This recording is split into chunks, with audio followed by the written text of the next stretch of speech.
Hello दोस्तों, कैसे हैं आप। आदर्श कोचिंग क्लास आज आपके लिए लेके आए हैं कक्षा 11वीं के विद्यार्थियों के लिए कुछ खास। आज हम जो प्रश्न लेकर के आए हैं वो वार्षिक परीक्षा 2023 की दृष्टि से बहुत ही महत्वपूर्ण है। अब तक हम इससे पहले 22 प्रश्न आपको समझा चुके हैं। आज हमारा ये 23वां प्रश्न है। चलिए देखते हैं। रोला छंद की परिभाषा लिखिए।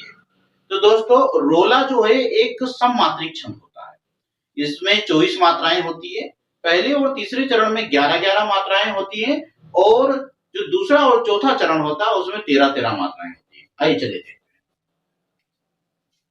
रोला एक सममात्रिक छंद होता है। रोला एक सममात्रिक छंद होता है।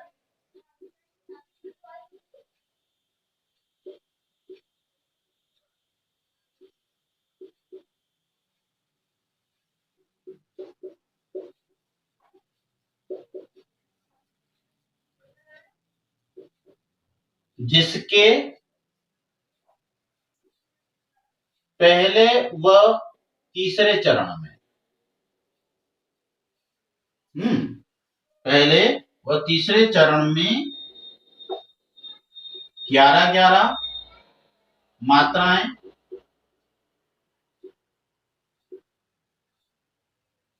तथा दूसरे व चौथे चरण में 13-13 मात्राएं होती हैं।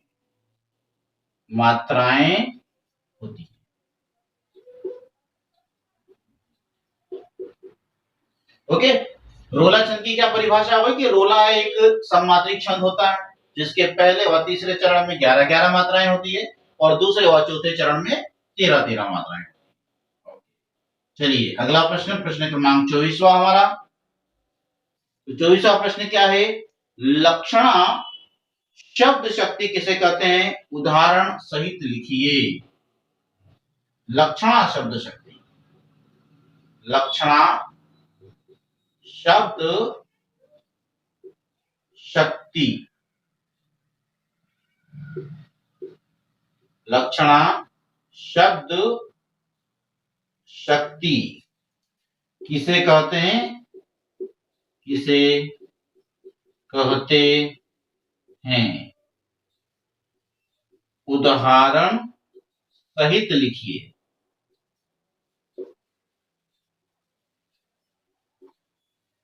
ओके उत्तर। चलिए सबसे पहले तो हमें समझते हैं कि लक्षणा शब्द शक्ति किसे कहते हैं। तो जहां पर शब्दों के मुख्य अर्थ को छोड़ करके लक्षण के आधार पर अन्य अर्थ को ग्रहण किया जाता है।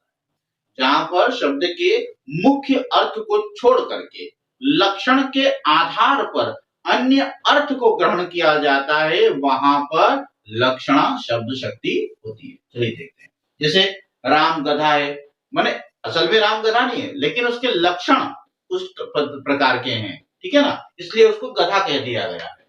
ओके। जहां पर शब्दों के मुख्य अर्थ को छोड़कर शब्दों के मुख्य अर्थ को छोड़कर,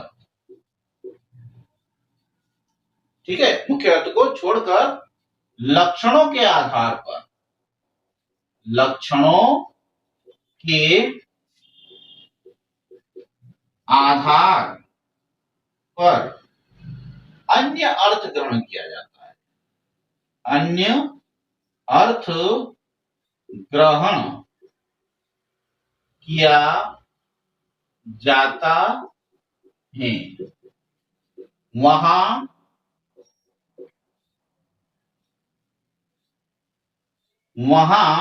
लक्षणा शब्द शक्ति होती है। वहां लक्षणा शब्द शक्ति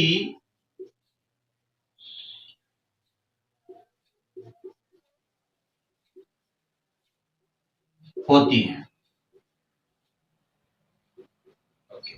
उदाहरण सहित समझाना है। तो उदाहरण, राम गधा है, या सतीश गधा है, सतीश लिख देता हूं मैं, सतीश गधा है। ओके, अब देखो यहां पर क्या है, सतीश वास्तव में गधा नहीं है, लेकिन उसके लक्षण गधे जैसे हैं, ठीक है ना। तो लक्षणों के आधार पर अन्य अर्थ निकाल लिया गया, इस कारण से यहां पर हो गया कि लक्षणा शब्द शक्ति। ओके, समझ में आया है ना। सतीश गधा है मतलब गधा नहीं है, असल में गधे जैसे लक्षण है उसके, इस कारण से उसको गधा कह दिया गया है। तो जहां पर शब्दों के मुख्य अर्थ को छोड़कर लक्षण के आधार पर अन्य अर्थ ग्रहण किया जाता है, वहां पर लक्षणा शब्द शक्ति होती है। ओके, चलिए अगला प्रश्न देखते हैं, व्यंजना शब्द शक्ति किसे कहते हैं। हमारा 25वां प्रश्न, व्यंजना शब्द शक्ति किसे कहते हैं। अच्छा दोस्तों, आपको पता होगा शब्द शक्तियां कितने प्रकार की होती है। शब्द शक्तियां 3 प्रकार की होती है ना, अभिधा, लक्षणा और व्यंजना। ठीक है, 3 प्रकार की जो शब्द शक्ति होती है। चलिए हमारा प्रश्न है कि व्यंजना शब्द शक्ति किसे कहते हैं। हमारा 25वां प्रश्न, व्यंजना शब्द शक्ति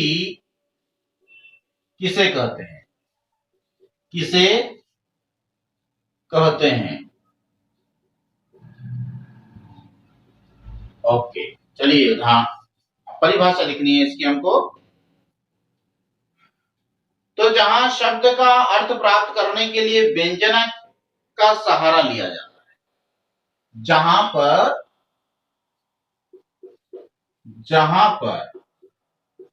शब्द का अर्थ प्राप्त करने के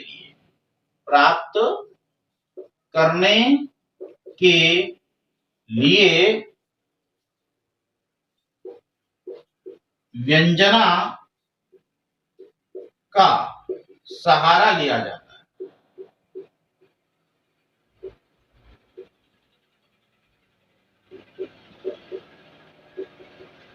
वहां व्यंजना शब्द शक्ति होती है।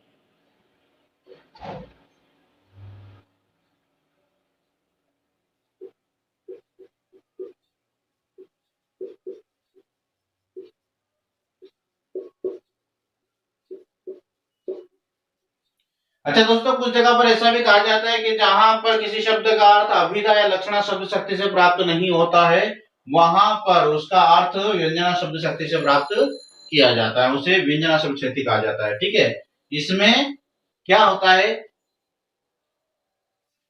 चलिए उदाहरण तो हमसे पूछा नहीं है, लेकिन फिर भी मैं आपको उदाहरण बता देता हूं। ठीक है, सुबह के 8 बज गए हैं, सुबह के 8 बज गए हैं।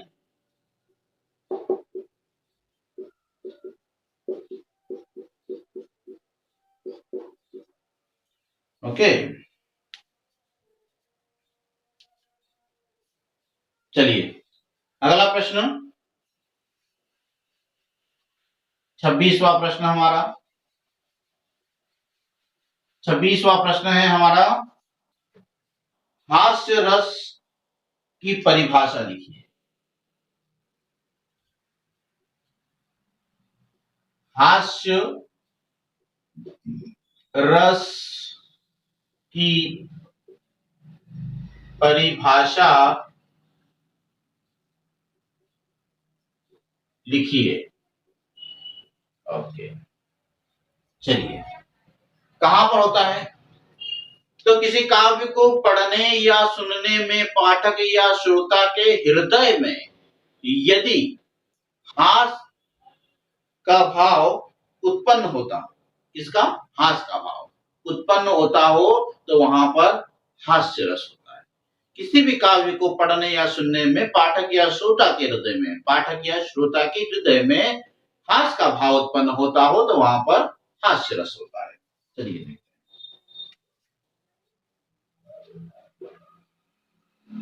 किसी भी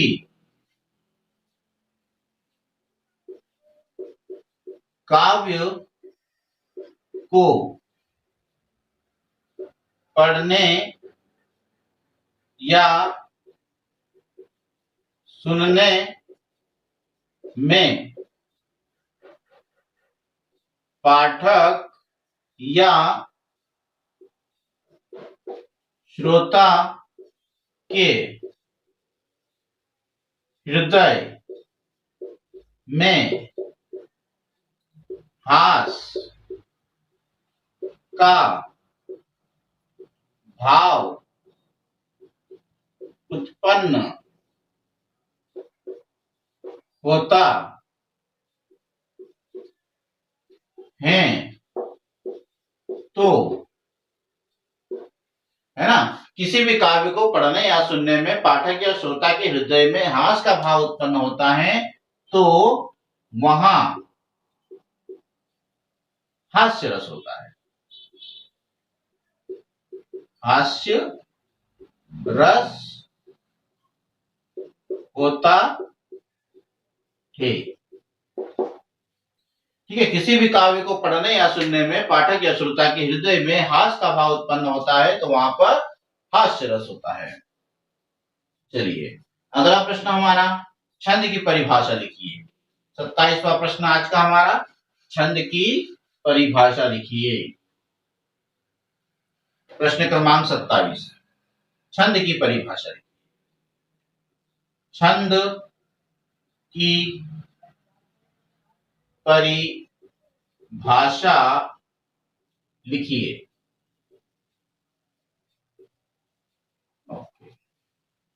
क्या होता है दोस्तों छंद?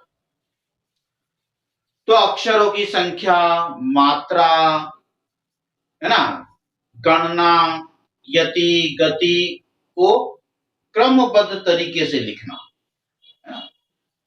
सबसे पहले क्या है? अक्षरों की संख्या, उसके बाद क्या है? मात्रा, फिर क्या है? गणना, फिर यति, गति को क्रमबद्ध तरीके से लिखना छंद कहलाता है। चलिए लिखते हैं। अक्षरों की संख्या, अक्षरों की संख्या, ठीक है ना। उसके बाद मात्रा, फिर गणना, फिर यति, फिर गति को क्रमबद्ध तरीके से, क्रमबद्ध तरीके से लिखना छंद कहलाता है।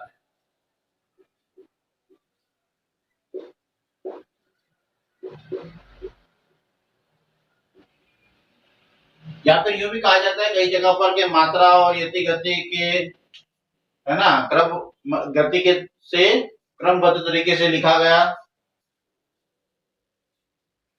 काव्य छंद कहलाता है। ठीक है, या फिर अक्षरों की संख्या, मात्रा, गणना, यति, गति को क्रमबद्ध तरीके से लिखना छंद कहलाता है। चलिए अगला प्रश्न है हमारा, महाकाव्य और खंड काव्य में अंतर। प्रश्न क्रमांक 28वां हमारा, महाकाव्य और खंड काव्य में अंतर। प्रश्न क्रमांक 28वां,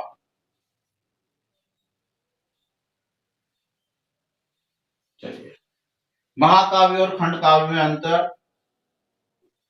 महाकाव्य और खंड काव्य में अंतर। उम्मीद है ये तो आपको याद ही होगा, लिखिए। बहुत ही सरल है। सबसे पहले इधर हम लिख देते हैं महाकाव्य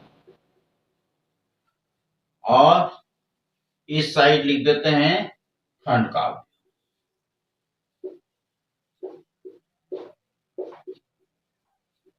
ओके, देखो महाकाव्य में क्या होता है? संपूर्ण जीवन का चित्रण होता है। महाकाव्य काव्य में संपूर्ण जीवन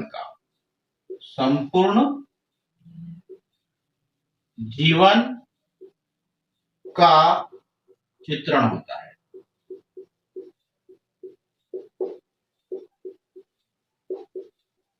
खंड काव्य में क्या होता है? जीवन की किसी एक ही घटना का चित्रण होता है।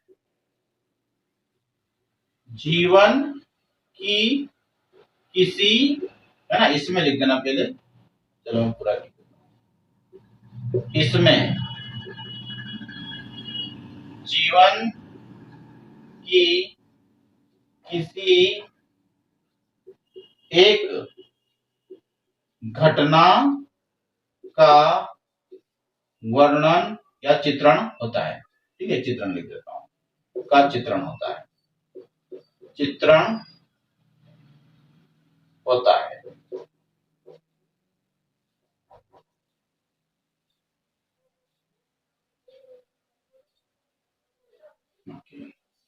दूसरा क्या है? इसमें महाकाव्य चूंकि बहुत बड़ा होता है तो इसके अंदर अनेक छंदों का प्रयोग होता है। तो इसमें अनेक छंदों का प्रयोग होता है। इसमें अनेक छंदों का प्रयोग होता है। ठीक है, इसमें एक ही छंद का प्रयोग होता है। इसमें एक ही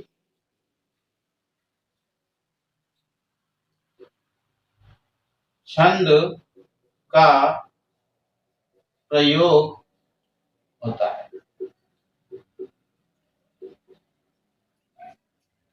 इसके अलावा भी बहुत सारे अंतर हैं।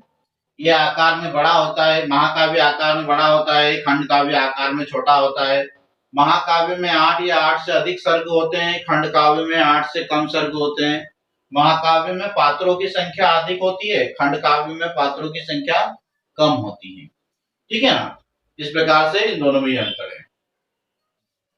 दोस्तों, यदि आपको हमारा समझाने का तरीका पसंद आया हो तो प्लीज हमारे चैनल को सब्सक्राइब कीजिए, लाइक कीजिए और शेयर कीजिए। धन्यवाद।